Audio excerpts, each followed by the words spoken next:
Hello, welcome back to Blender Sushi Live Noding. In this episode, I'm gonna show you a quick technique that you can use basically to create this kind of mummified kind of effects. This is actually pretty simple. It's just like grease pencil strokes you draw on top of 3D model that you have already in the scene, and you just draw on the surface, and then I'm gonna be using SVERCHOK nodes to convert the grease pencil into mesh in real time. So that's how you can create these effects. This was actually inspired by a work of Nitz, Blender artist. She has one artwork looks like a mummy, and I thought that was quite neat. So I'll give it a go. So now switch on SVERCHOK right away. I will be needing Suzanne and grease pencil. So I'll just use actually I'm gonna use the high resolution of Suzanne. So it's it's Control 2. I'm gonna save this real quick. This is a SVERCHOK mummy effects. So we're gonna mummify this Susan head using grease pencil. First of all, the grease pencil is somewhere here. I think for this one we actually want to have like a additive drawing. If you want to animate it, otherwise you can have it on a single frame. I think I'll just gonna leave it on a single frame. So draw, and then I'm gonna draw it on Suzanne. So I'll start from Suzanne's face. So I draw it like that. I can increase the thickness. If I'm not wrong, it's somewhere here.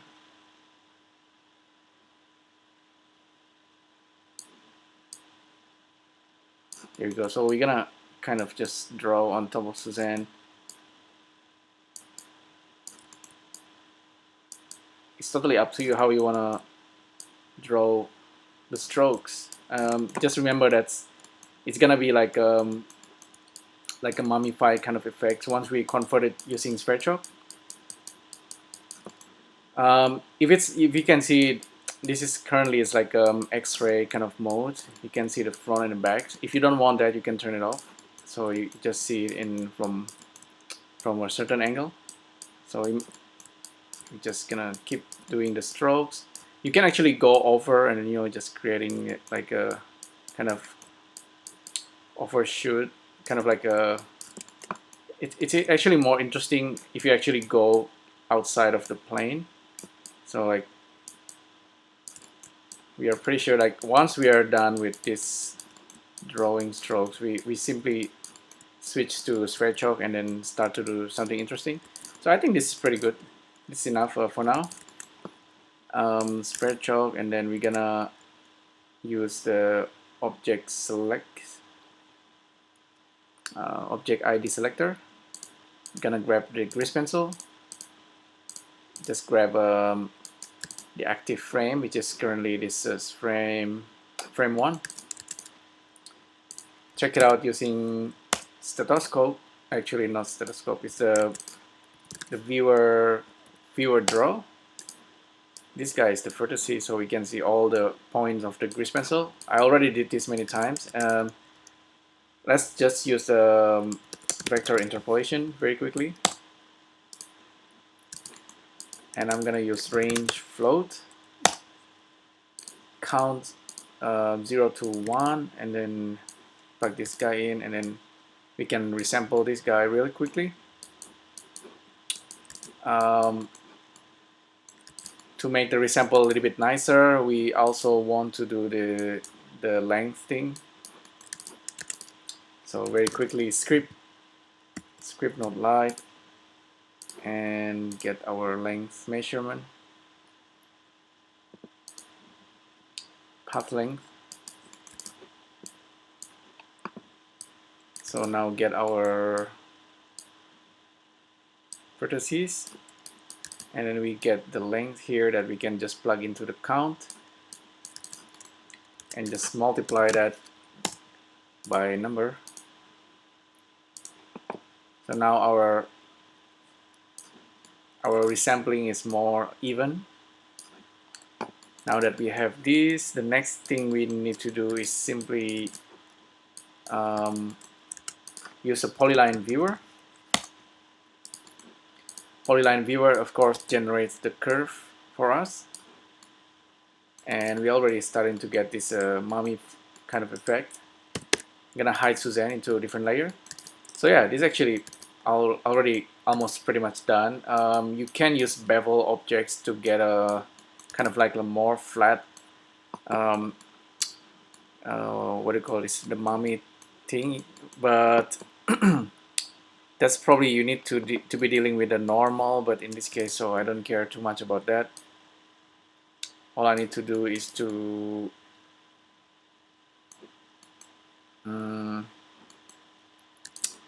play with the radius. So for each and every strokes, I want the radius to kind of like acting more like a ink.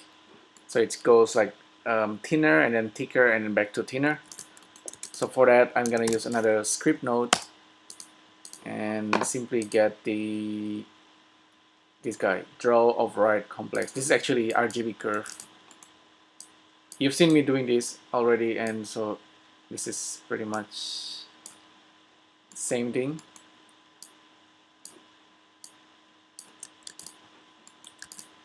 And this one I just plug it into the radius, and the float, where is our range float? Just plug into this guy, and we are pretty much done. I just change the global radius here. You see now for every strokes, it represents like the mummify kind of effects. So I think that's really nice. You can look at it better using the matcap and only render. So yeah, you can actually continue doing this. I'll switch to different layer and then continue painting, kind of trying to cover all the surface. This strokes thing can actually be made procedural, but really, if you give yourself like give the users more control, like in this case, if you are using like a procedural mean to draw the strokes on the character, it might be like nice and automatic, but you might not get the result you want. But in this case, because we are doing it manually, really, the final result could be a lot better. Actually, it depends on what you're doing. If you have like thousands characters that you need to do it automatically, then it's better to use procedural mean, even though it's not perfect. But if you can sort of just paint it like this and just update it, you're gonna get like a nice result, and it's actually give you a feeling of doing an artwork yourself, So this is the result. If I turn off the stroke of grease pencil, we get the result, but I kind of like to see the stroke. Yeah, and then maybe add a ambient occlusion just to test it. Distance. There you go. I think even at this point it's pretty much done. You can keep doing this. You're gonna get nice result. I remember artwork by Mitz Myers using zebras. It's kind of similar to this. Yeah. Let me actually I'm pretty much done here. It's really the key secret is just grease pencil being remeshed, and this is really nice because we really have control over the sampling of the grease pencil. If you want more resolutions, you can do that.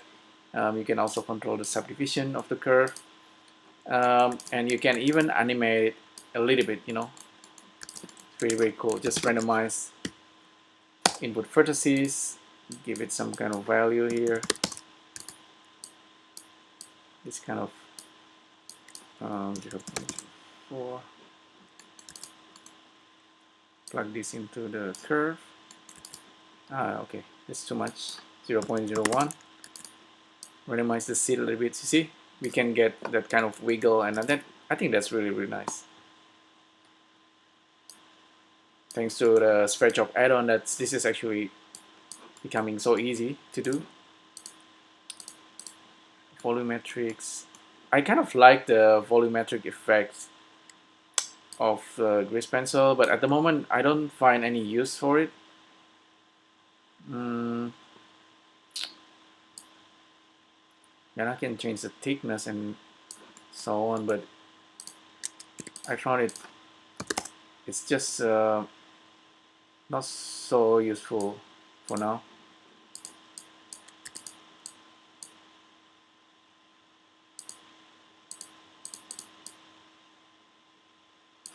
Yeah, I guess I just leave it like that for screenshot probably.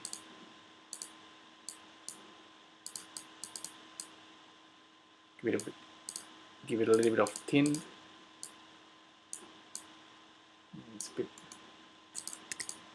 strange, but volumetric off, high quality on, opacity.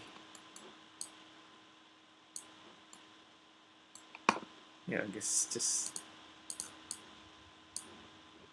that's okay, like that.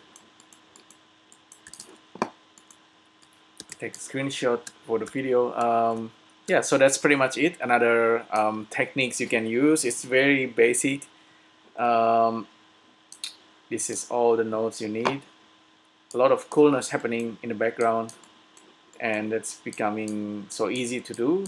Otherwise, you know, without these nodes, all these nodes, I could never possibly create something like this unless I'm using like Python scripting or finding an add-on that does this. But now imagine this is becoming so easy. I don't know what else you can do. Maybe there's a lot of possibilities. Yeah, just need a little bit of experimental with this Blender and SVERCHOK add-on. Very powerful. So yeah, thanks again for tuning in. If you have any feedback, suggestion, let me know in the comment section below, and I'll see you in the next video. Thank you. Bye.